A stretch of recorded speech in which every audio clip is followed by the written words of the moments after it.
Assalamualaikum warahmatullahi wabarakatuh. Jom saya kongsikan titik-titik pertama masa GSF Flotilla telah ditahan oleh tentera rejim Israel la Allah.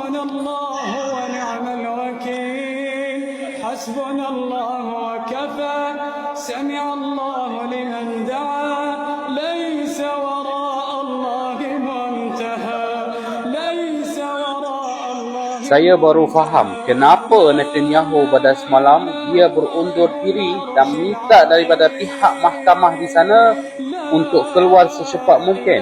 Dia nak bersiap sedia rupa-rupanya.